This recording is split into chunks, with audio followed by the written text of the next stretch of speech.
Good morning to all of you. Today I am going to discuss the properties of complement sets.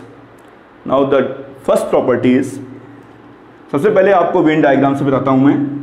ये आपका A है, ये आपका union है। जाहिर सी बात है कि बाहर का हिस्सा आप सभी को पता है कि ये A डैश है। First property is A union A dash या कॉम्प्लीमेंट ऑफ A। अगर आप A यूनियन A डैश करते हैं तो आप ध्यान से देखिए ये क्या आ रहा है।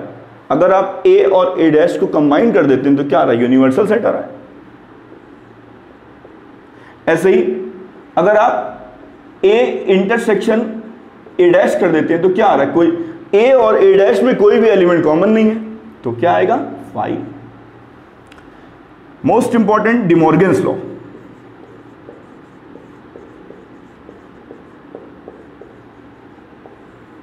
A union B whole dash equal to A dash intersection B dash, and the second A intersection B whole dash equal to A dash union B dash। अभी मैं आपको इसका प्रूफ भी बताऊंगा। ये आपके डी मॉर्गन्स लॉ हैं। A union B dash का मतलब है, इसको भी समझ लीजिए वेन डायग्राम से। A union B whole dash का मतलब क्या हुआ, अगर ये A है और ये B है तो ये वाला हिस्सा आप सभी को पता है A यूनियन B होता है। तो अब यहां क्या लिखा हुआ है बच्चों, A union B whole dash यानी A यूनियन B का कॉम्प्लीमेंट। तो जाहिर सी बात है A यूनियन B का कॉम्प्लीमेंट क्या होगा, ये जो बाहर का हिस्सा है ये सबका सब A यूनियन B का होल डैश दिखाएगा। जो आपका व्हाइट पोर्शन दिखा रहा है इसमें वो आपका A यूनियन B का आपको क्या दिखाएगा, ये आपका A यूनियन B का कॉम्प्लीमेंट होगा। नेक्स्ट, अगर मैं बात करूं आपसे फाई डैश, फाई क्या होता है, कुछ नहीं होता। तो अगर मैं उसका कॉम्प्लीमेंट कर दूंगा तो यूनिवर्सल सेट आ जाएगा। ऐसे ही अगर मैं यूनिवर्सल सेट का कॉम्प्लीमेंट कर दूंगा तो फाई आ जाएगा। तो आप इन जो रूल्स हैं इसको आपको ध्यान से देखना है। अब मैं आपको डी मॉर्गन्स लॉ का लॉजिकल मेथड से आपको प्रूफ बताऊंगा कि ये ऐसे प्रूफ क्यों हो रहा है। एक बार ध्यान से देख लीजिए। A union B whole dash को मैंने आपको बताया, ये जो बाहर का पोर्शन है ये आपका A union B whole dash है। देखते हैं इसको।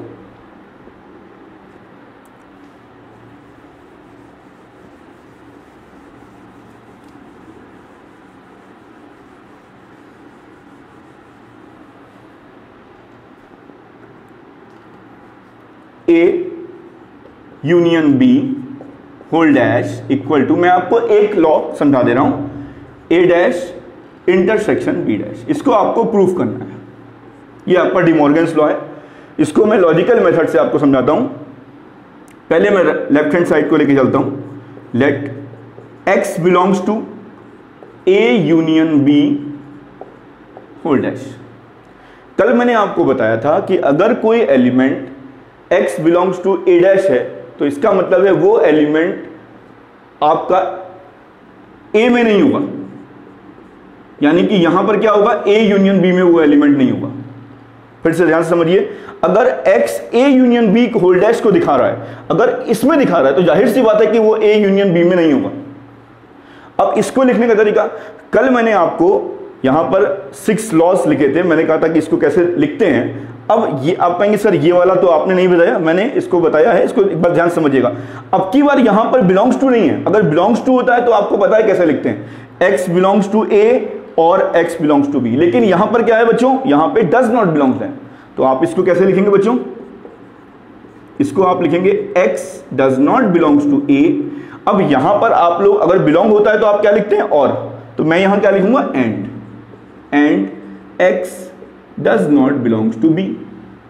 अब आप ध्यान से देखिए, अगर X A को बिलोंग नहीं कर रहा है तो A डैश क्यों करेगा, X belongs to A dash and X belongs to B dash.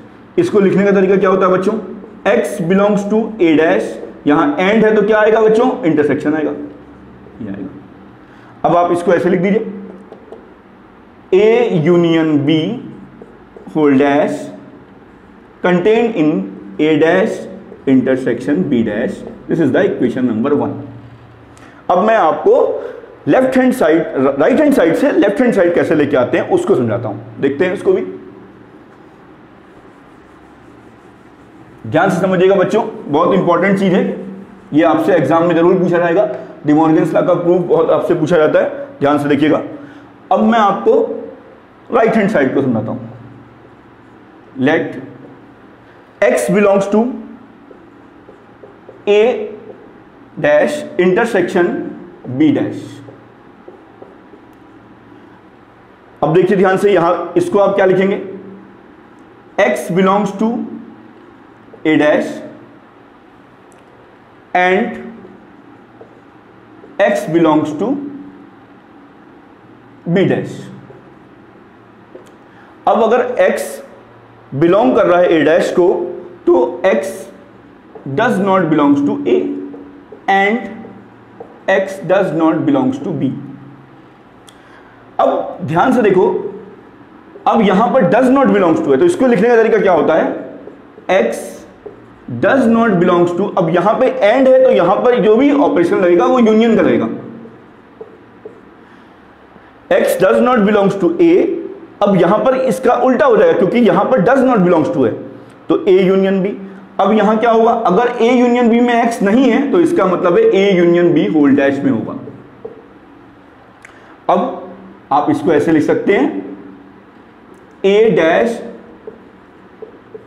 Intersection b dash contain in a union b whole dash. This is the equation 2 from equation 1 and equation 2, from equation 1 and equation 2, a union b whole dash equal to a dash intersection b dash.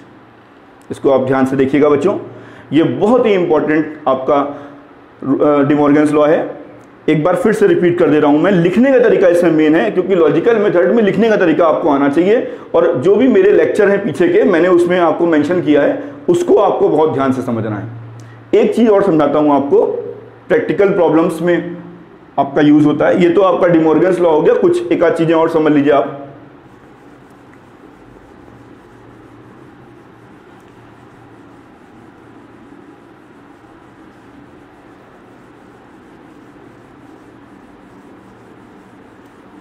अब जैसे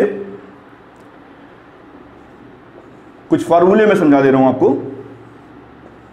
ये आपका a है, ये आपका b है। मैंने कल आपको बताया था कि ये क्या होता है, a माइनस b होता है।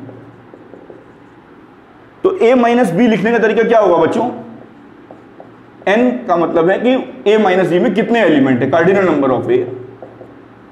अगर मैं आपसे पूछूं a माइनस बी क्या होगा, तो आप सीधे सीधे ये कह दीजिए, सर आप इस a में से इतने हिस्से को निकाल दीजिए। इस a पार्ट में से अगर मैं a इंटरसेक्शन b को निकाल दूंगा तो मेरा क्या आएगा, a माइनस बी आएगा। तो आपका एक फार्मूला तैयार हो गया, na minus na intersection b। इसी चीज को आप थोड़ा ध्यान रखिएगा, इसको ये भी बोलते हैं बच्चों na इंटरसेक्शन b डैश। इसको आप वेन डायग्राम से समझ लीजिएगा, na माइनस बी क्या होगा, na minus na intersection b। एक फार्मूला आपको ये याद रखना है। एक बच्चों फार्मूला बहुत इंपॉर्टेंट है, na union b equal to na plus nb minus na intersection b। इस फार्मूले को समझते हैं हम लोग वेन डायग्राम से। अगर आपसे कोई कहता है कि ये a है और ये b है, ये पूरा a यूनियन b है, सभी को पता है ये a यूनियन b है। इस a यूनियन b को लिखने का तरीका क्या होगा, na प्लस nb माइनस, अब बच्चों na और nb में ये वाला हिस्सा दो बार आपका काउंट हो गया।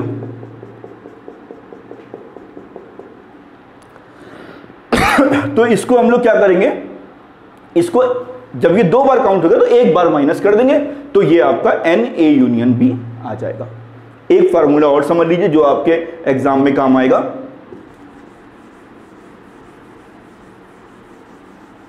अब की बार तो मैं 2 सेट की बात कर रहा था, अब की बार 3 सेट की बात है।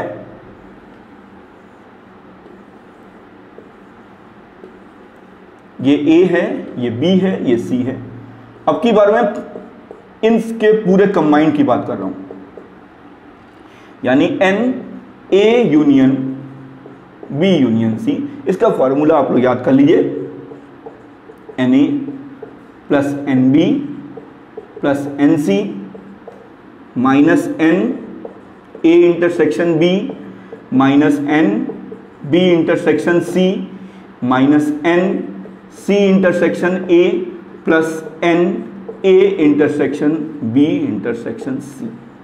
ये बच्चों तीनों फॉर्मूले बहुत ही इंपॉर्टेंट हैं, इसको आप ध्यान से याद कर लीजिएगा।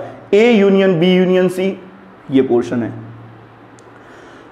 तो आप ये तीनों फार्मूले आप लोग अच्छे से याद करिएगा। Thank you.